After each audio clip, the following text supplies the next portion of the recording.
Nous continuons cette dernière capsule de notre module sur les mesures et incertitudes. Et je veux rappeler que dans la capsule précédente, nous avons parlé de la notion d'incertitude. Les incertitudes de type A, de type B, la moyenne, les cas type expérimental, l'incertitude de type incertitude élargie, l'intervalle de confiance. Nous avons vu le coefficient de Student aussi, et qui dépend du nombre de mesures. On a aussi fait un exemple d'application. On a aussi vu les différents cas où on pouvait exprimer l'incertitude de type B de différentes manières. Nous avons aussi vu comment exprimer un résultat de mesure avec la mesure, avec son incertitude ou bien la précision. Maintenant, nous allons voir la notation scientifique et la notation ingénieur. La notation scientifique, c'est sous la forme A. On va dire c'est la puissance n, où A, en valeur absolue, est compris entre 1 et 9. Et n sera un entier relatif. Par contre, la notation ingénieur, ce même A là est compris entre 1 et 1000 et le second facteur est un multiple de 3.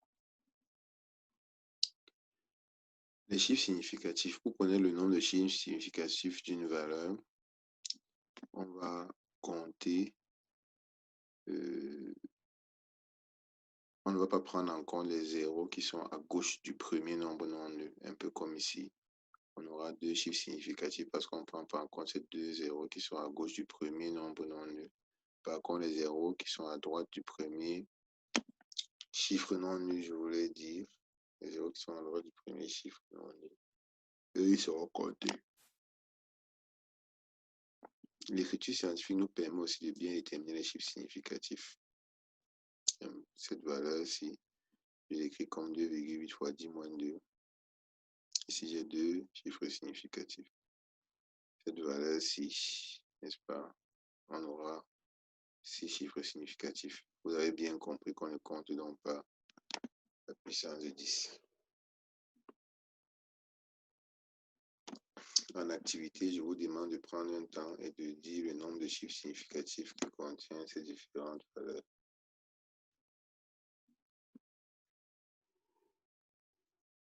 Je vous donne la solution. Vous aurez compris qu'ici, on a deux chiffres significatifs parce que ce 0 est placé à gauche du premier chiffre significatif.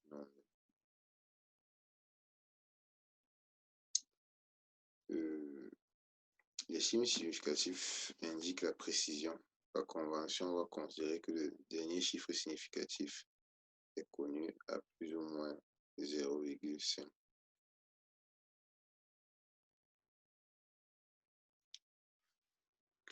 Lors de la conversion d'unité ou de passage d'unité à leur multiple ou submultiple, il faut veiller à conserver le même nombre de chiffres significatifs, sinon on modifie la précision. Par exemple, ici on a la masse M qui est 11,6 kg. On peut encore l'écrire comme 11,6 fois 10 pour 3 grammes. Là, on a gardé trois chiffres significatifs, mais on ne peut pas l'écrire comme 11 600 grammes. On aurait 5 chiffres significatifs.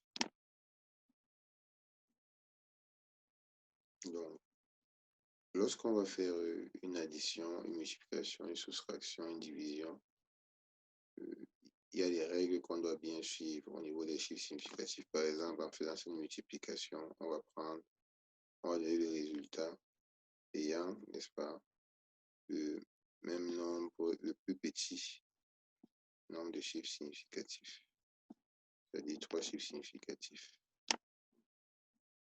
De même, pour une addition et une soustraction, le résultat ne doit pas avoir plus de décimales que la donnée qui en a le moins.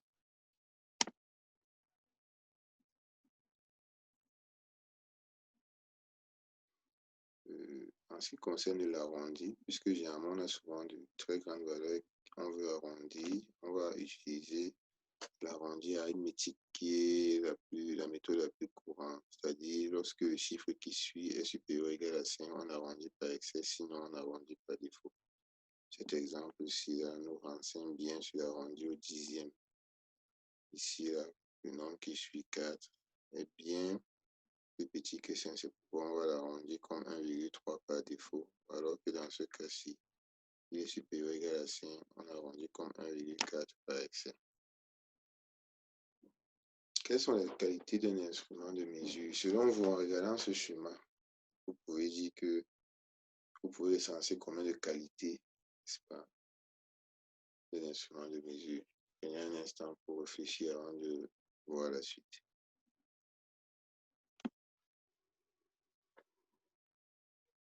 Un instrument de mesure peut avoir plusieurs qualités, mais là, je vais juste en citer quelques-unes. La fidélité, ça veut dire que si tu fais plusieurs mesures, tu as des réponses qui sont vraiment proches, sinon la même, le même résultat de mesure. La justesse, ici, là, c'est la qualité d'un instrument à se rapprocher de la valeur vraie, ou bien de la valeur exacte, ou de la valeur de référence, comme on a vu plus haut.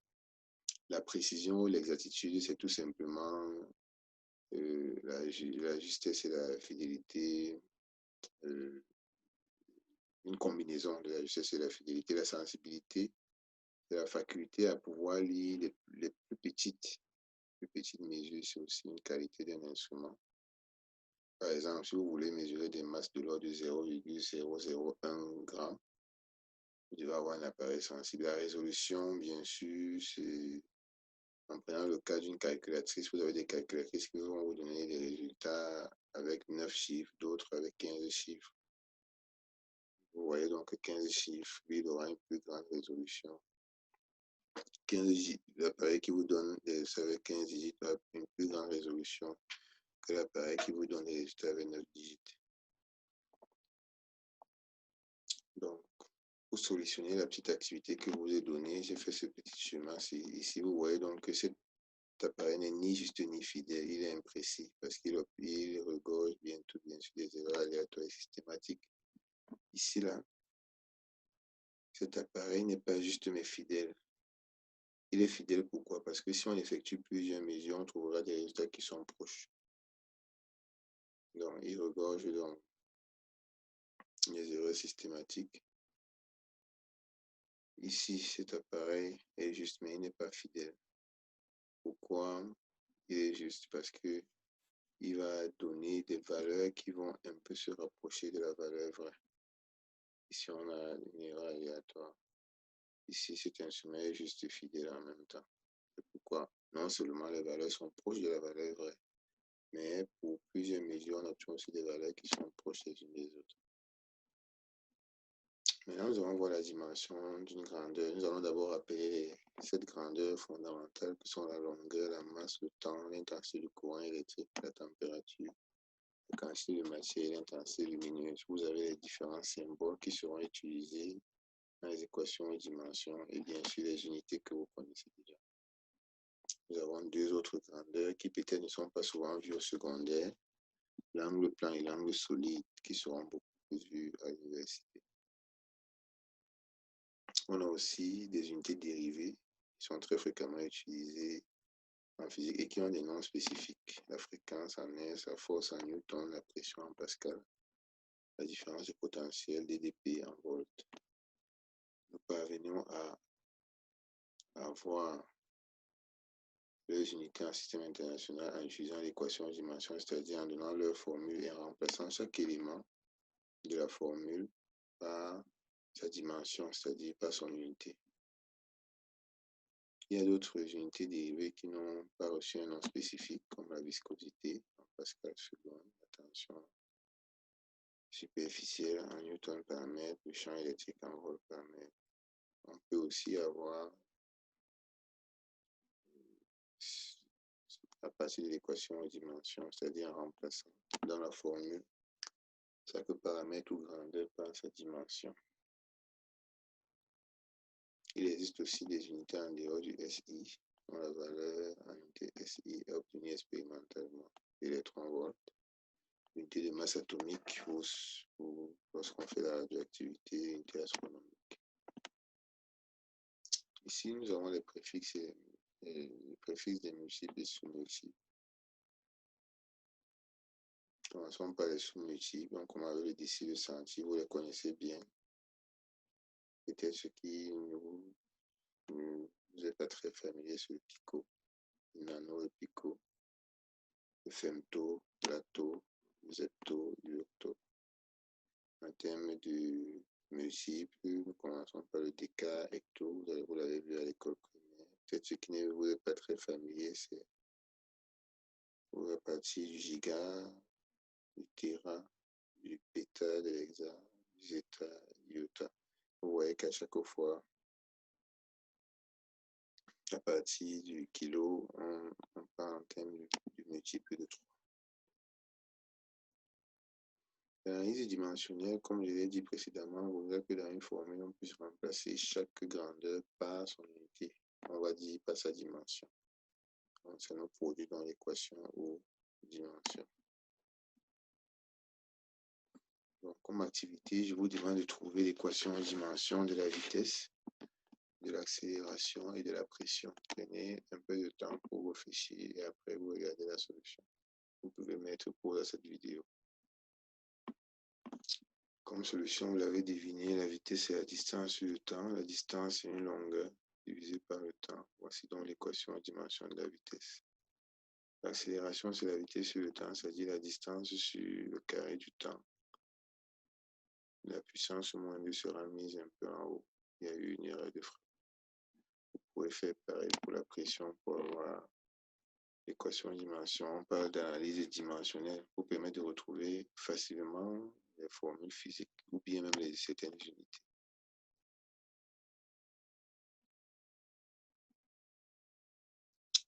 On va parler d'homogénéité du résultat lorsque, en faisant l'équation aux dimensions, on se rend compte qu'il n'y a pas une erreur mathématique. Donc, si un résultat n'est pas homogène, il est nécessairement faux, mais si un résultat est homogène, il n'est pas forcément bon, il n'est pas forcément vrai. Vérifier l'homogénéité de l'équation de Einstein, E est égal à mc carré. Je vous donne un peu de temps pour réfléchir avant de voir la solution. Ok. L'énergie, lui, c'est M L carré T moins 2. Et maintenant, MC carré, ça va faire M L carré T moins 2. En réalité, on a remplacé C qui est la vitesse en L divisé par T. Vous vous souvenez dans l'exercice, n'est-ce pas? Et puis, on a la masse. Là. On peut utiliser pour avoir cette énergie 1 demi de mv carré. Vous voyez donc que cette équation est homogène. On peut aussi vérifier l'homogénéité de cette équation. E égale à 4 mc carré. On va voir qu'elle est homogène puisque 4 n'a pas de dimension, mais elle est homogène, mais pas nécessairement vraie. Pour vérifier l'homogénéité, on doit appliquer les règles suivantes. On ne peut additionner que des termes homogènes. L'argument des fonctions mathématiques transcendantes comme exponentielle, logarithme népérien, le cosinus et sinus à tangent n'ont pas de dimension. Il faut éviter de remplacer le symbole d'une grandeur par sa valeur numérique. Là, on va perdre une dimension, on n'aura plus d'homogénéité. Un vecteur ne peut être ajouté qu'à un vecteur et non à un scalaire. Il est possible de changer de système à condition d'écrire l'équation de dimension de la grandeur dans le SI.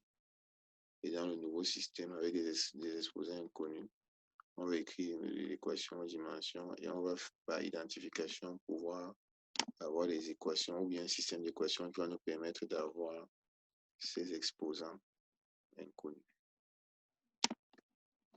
Voilà un exemple. On veut exprimer, n'est-ce pas, la force. On veut exprimer, n'est-ce pas, une grandeur dans ce système-ci.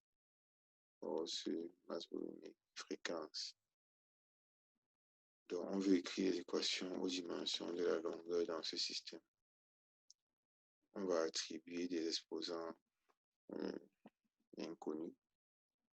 Et puis, on va remplacer la force, la masse volumique et la fréquence par leur dimension. On va procéder par identification. L, c'est une longueur et on sait qu'à gauche, c'est à la puissance 1. Donc, on aura aussi à droite à la puissance 1. Donc, celui-ci serait égal à 0 et celui-ci à 1. Par identification, là, dans ces trois équations, ça nous permet d'avoir les exposants inconnus et donc aussi d'avoir ce changement de système. Nous avons fini avec l'exploitation des données expérimentales. Vous avez très certainement déjà rencontré ce problème lorsque vous tracez des données expérimentales. Les points ne respectent pas correctement une droite.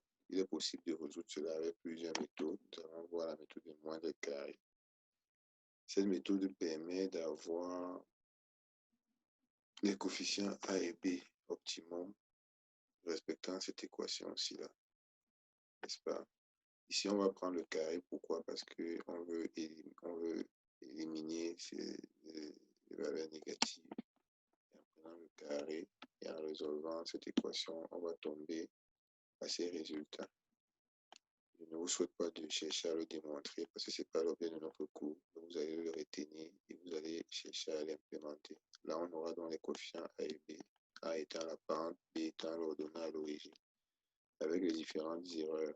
L'erreur sur A et l'erreur sur B. Ça nous permettra donc d'avoir la courbe optimale.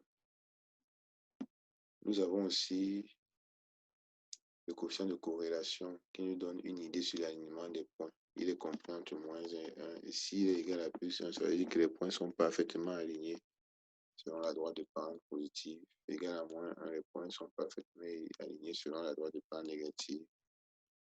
Et il est d'autant plus proche de 0 que l'alignement est faible. Je vous laisse lire cet exemple. C'est là qui va produire ce schéma-ci.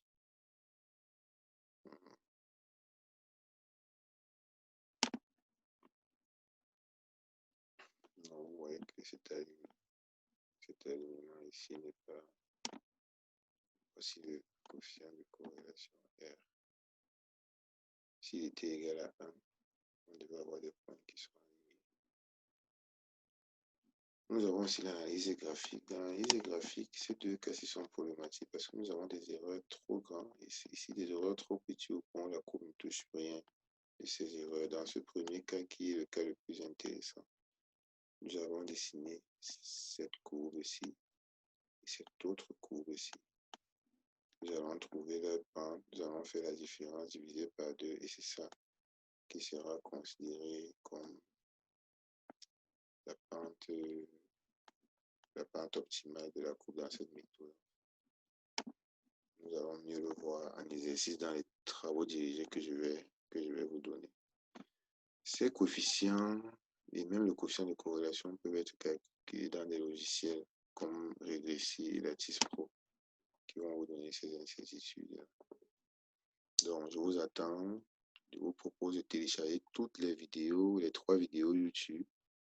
Et nous allons traiter la fiche de travaux dirigés dans le groupe WhatsApp et résoudre les exercices du livre en classe. Je vous dis aussi merci pour votre aimable attention. N'oubliez pas de souscrire à ma chaîne, de vous enregistrer, d'activer la cloche de notification. Et vous pouvez aussi me poser des questions. Je me ferai un plaisir de répondre à toutes vos questions. Sur ce, merci pour votre aimable attention.